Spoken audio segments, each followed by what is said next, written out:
Hello everyone, this is Josh Briscoe's Wrenches, and in front of me, like the title says, is a stolen bike that I bought over a year and a half ago.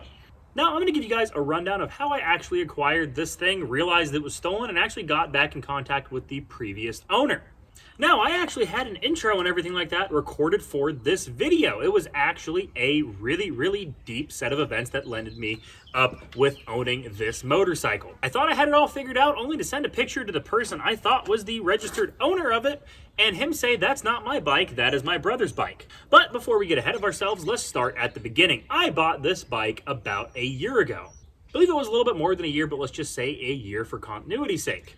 Now, I had a buddy that works on motorcycles just like me that works out on my local parts store. I was going over there to pick up some parts after I had just picked up a couple of project bikes myself.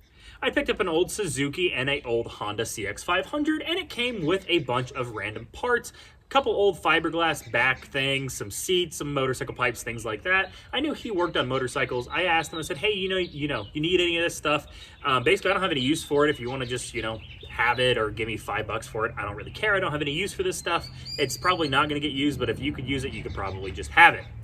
And he said, well, I don't, but I didn't realize you work on motorcycles. Would you like to buy one of mine? And he gave me the spiel on it. He bought it from a pastor in town, one who runs the local church. He saw him out riding one day, said, hey, you work on motorcycles, you ride, do you work on them? I've got a bike you might want to buy. And well, he brought him over to his garage, and underneath the tarp was this Nighthawk 650. And one thing led to another, he ended up picking up the bike for $100. Brought it home, got it running after it had been sitting for a long time, and the carburetors were leaking. He pulled it apart to fix them, didn't fix them, got bored with it, sold it to me. Now I went and called the gentleman, and he gave me the story on it. Now he said 5 to 10 years ago, I forget the exact time, his son drove it down from Chicago where he lives. It wasn't running just right. He left it over there, took a plane back, and was gonna fix it up, but life got to him. And as I'm sure you guys know, motorcycles are pretty easy to hide underneath tarps and in garages. They aren't really in your way much, so it's really easy to forget about them. Just kind of, I don't want to work on it today, parts are expensive, yada, yada, yada. Then before you know it, the thing's been sitting 5 to 10 years. And well, his son finally admitted that he's not going to do anything with it. He said, you know what, Dad, I'm probably never going to get around to fixing that bike up. After all, I'm just going to finally admit it. If you want to sell it, you can sell it to somebody who could, use it for $100 or whatever. I don't know if they even talked about the price, but I know he said, hey, Dad, you can go ahead and sell it. And well, that's where my buddy bought it. Like I said, he gave him $100 for it. He said, oh yeah, let me talk to my son. I'll get, wherever he's at. He'll see if he can find the title. If he can't find the title, he'll go down to his local DMV, get one printed out, sign it, and mail it to us. And then, well, I bought it, and I got the owner's information. Went over to his house, talked to him a little bit. He gave me the same spiel. He said, hey, my son just isn't going to get around to fixing it. He did like this bike. It wasn't running just right when the carburetors were acting weird, so he parked it. And that was 5 to 10 years ago. And while I brought it home, it does run, as I'll show this clip right here. But once I heard this thing run, I thought, you know what, this thing is actually good enough to start, seriously consider getting running and driving again and being a little cruiser for me. I've got my crotch rockets, but I would like a little more relaxed cruiser for day-to-day riding. And well, I talked to him and said, hey, I got the thing running. It doesn't run great, but it runs good enough for me to be comfortable working on it. I would like to get the title before I do anything else. I obviously don't like working on things that aren't titled in my name, because if all else fails, I might have just got something running and put all my money into a bike for somebody else. And well, parts are not cheap, so I didn't want that to happen. He said, oh, that's cool. I'll tell my son that he needs to get on it. About a day or two go by, I get a message saying, would a picture of the title work? And he sends me a picture of the title. And I said, sadly, no. I need the title signed with a bill of sale. You can leave the date empty if you want to, the seller receipt, all that stuff. You can leave that empty. Just have him sign it, him sign the title, him sign the bill of sale, leave the date empty, leave the seller spot empty. Mail it to me. I'll pay him, the lost title fee, the $25, $50 or whatever it is for a new title at his local DMV, and whatever it takes for postage to mail it over to me. I figured that'd be fair. It's not much money out of my pocket, especially for a clean title bike. It does bring up the value of these bikes a lot. So if I were to resell it, a clean title would bring up the value more than the $50 or $75 I'd spend getting a title. So he said, oh, okay, I'll talk to him more. And another week went by, and all of a sudden he goes, oh, I can't get around to him. He's just blah, blah, blah, blah. Here's his number if you want to talk to him.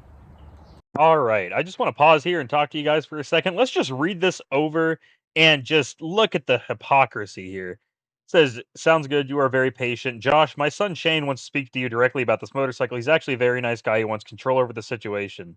Let him bully you around a bit and just play nice. Blah blah blah blah. Become friends over the phone, and he will give in. Tell him how hard how hard you've worked on it, and yada yada yada. This guy's calling him the bully when he sold his son's motorcycle without his consent. Then roped me into all this stuff with trying to, get the title out from under him to get the bike away from him. It is just a crazy amount of hypocrisy here. And well, I ended up talking to him, and he was actually a little bit dumbfounded that it wasn't in his dad's garage anymore. The story that he got was actually completely different than what his dad told me.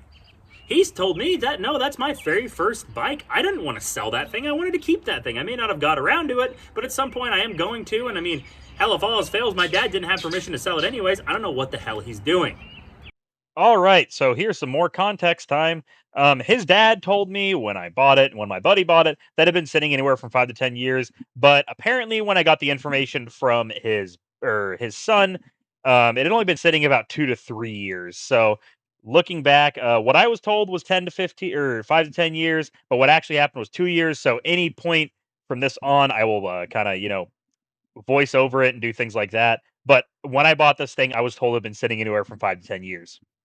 And we talked it out. He said, you know what?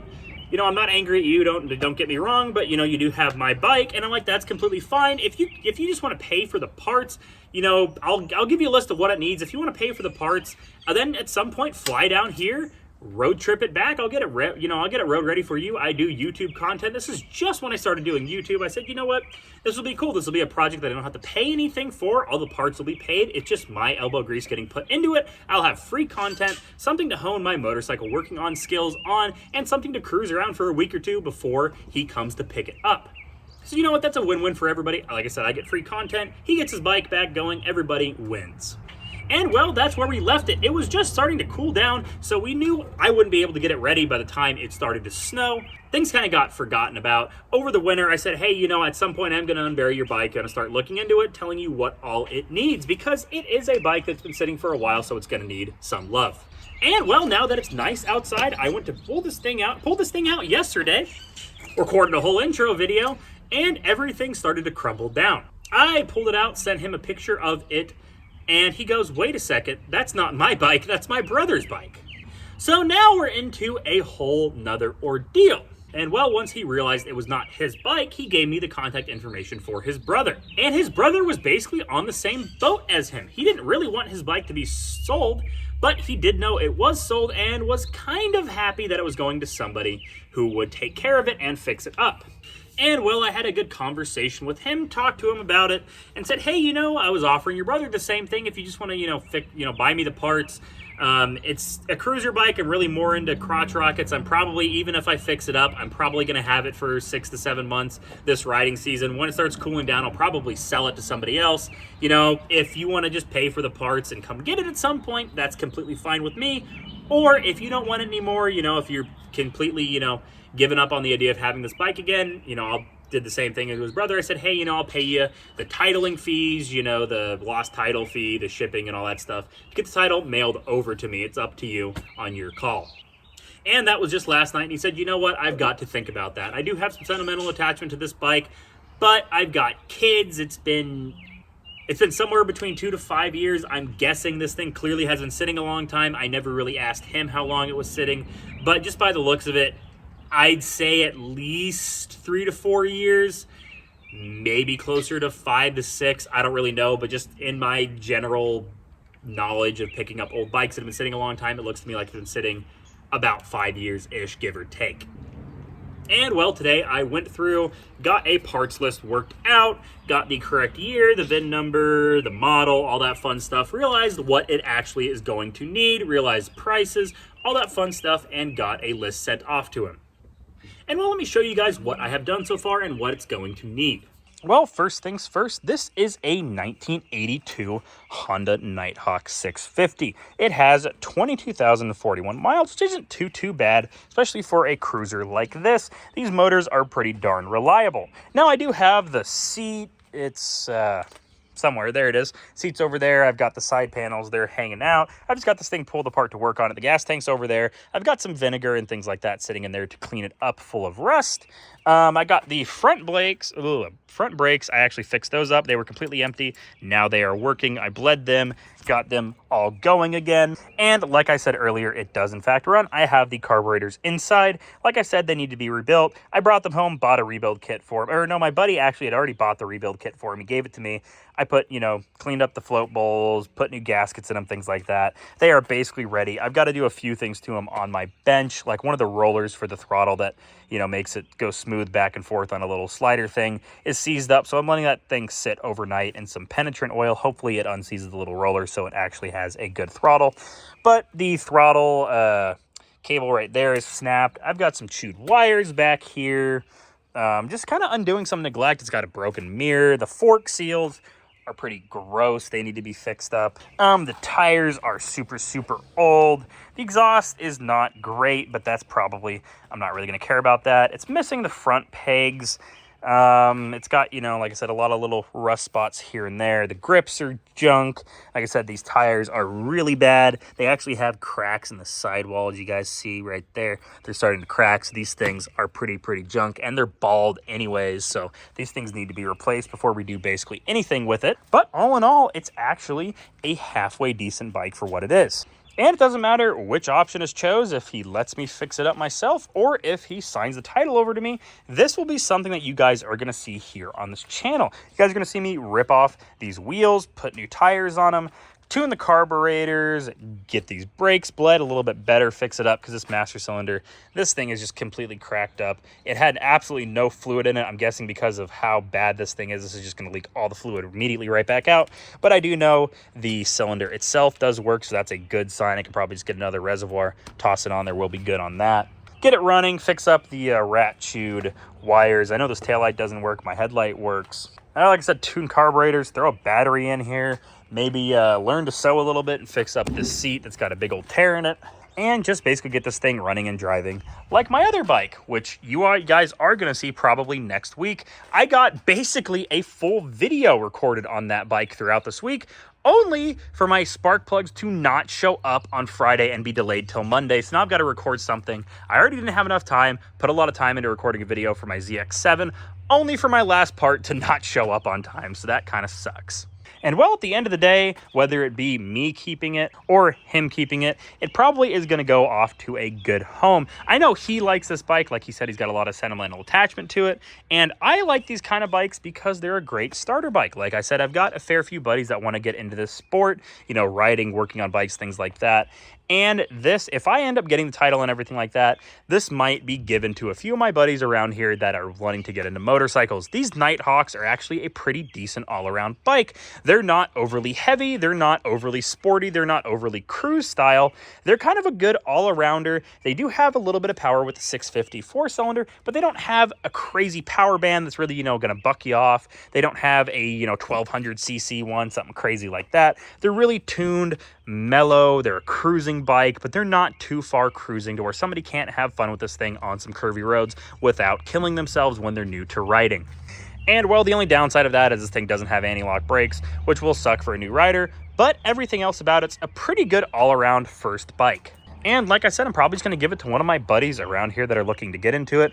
Or if enough of you guys like this type of content and I actually find somebody around here, maybe from the channel, I might do a giveaway on it. I don't want to give it to somebody who's immediately going to flip around, take some nice pictures of it, and sell it on Facebook Marketplace and make a quick buck. Like I said, I would like somebody to have this that's going to appreciate it for what it is. It is a great beginner bike. It's going to get somebody perfectly into the motorcycling passion. Now, if I end up keeping this thing, I will let you guys know. Let me know down in the comments if you know anybody that really wants to be getting into motorcycles and would love this as a beginner bike. Now, again, like I said, there are stipulations. I don't want to sell it to, or you don't want to give it to somebody that's just immediately going to turn around and sell it. I would like it to go to somebody that wants to get into motorcycles and needs a good first bike. At the end of the day, I might not even give it away. This might just stay with me, and it might just be my loaner bike, or, my buddies that want to get into it, but they don't have enough money to really get into it. I'm going to say, hey guys, spend the money you'd buy on a bike on good gear, good leather equipment, good full face helmet, gloves, pants, all that fun stuff. Spend that on that bike. You can borrow this bike as long as you want until you save up enough money to get a bike of your own. And I think that might be a great thing for this bike to be a gateway drug onto the motorcycle world for people that are a little bit hesitant to get into it because of the price. Now, I see it happen a lot where people spend a lot of their money on their bike, but don't spend a lot of money on equipment, and I absolutely hate that. Whenever I ride, I have a full leather gloves, jacket, I have a full face helmet, I have boots. I do not mess around when it comes to safety, and all my buddies probably would do pretty darn good with just spending their money from a bike on gear, and then I can loan this thing out to them until they save up more money to buy a bike of their own. And well, if you guys know anybody in the Iowa or Missouri area that's looking to get into motorcycles, I might have the perfect bike for them. Let them know to check out the channel. I have my email in the description of my channel. That's the best way to get a hold of me. Send me an email saying Nighthawk 650, or I saw this, or I'm looking to get into motorcycles, or hell, if you just want to have tips about riding. I have been riding since I was about 15, so I've been around the block a fair few times. And well, if all else fails, even if you don't want a bike and you're in the Iowa, Missouri area and you need a riding buddy, you're always welcome to email me and let me know. Say, hey, I'm over there.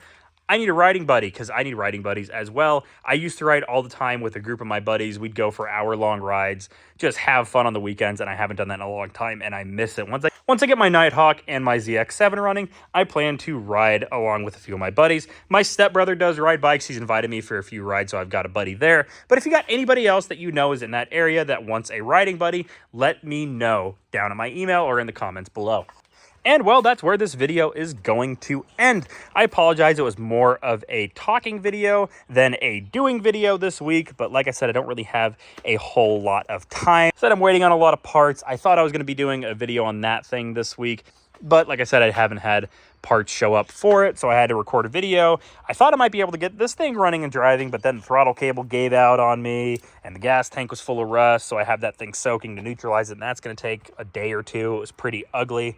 And last weekend, as you guys know, my stupid cameras did not record when I painted the beautiful Buick that color. So I don't want to go 2 weeks without an upload. So I figured I'd put something out. And I need to show the guy who owns this bike on the paperwork side what this thing looks like, if it's worth putting money into it, how long it's been sitting, you know, just everything that happened ever since the last time he saw it. Well, this is Josh from Whiskers and Wrenches. And well, this might have been a yap session of a video, but I appreciate you guys watching nonetheless. This is my 1982 Nighthawk 650 that is going to be shown here on the channel. I don't know if it's going to be my bike or somebody else's bike at this exact moment, or who it's going to end up with, but you guys will see everything I do to it here on this channel. And hopefully next week you're going to see my ZX7 back there. We'll get that thing running. Once I get the spark plugs, I should be able to get that thing running, get it driving, then do a few other little things to it and take it out for a good cruise and get some good pictures and videos of that. But if you guys like this type of content, let me know down in the comments. Make sure to hit that like button, that subscribe button. That helps me get noticed here on the YouTube algorithm. Helps, you know, more people see my channel on the front page than just, you know, if you look around for me. And like I said in a bunch of other videos, we're super close to getting monetized. I cannot appreciate that any more than I already do. You guys are awesome. I see every single one of your guys' comments. Try to respond to as many of them as I possibly can. You guys are awesome. I love each and every one of you guys. Hope you guys have a great weekend, and peace out. Bye-bye.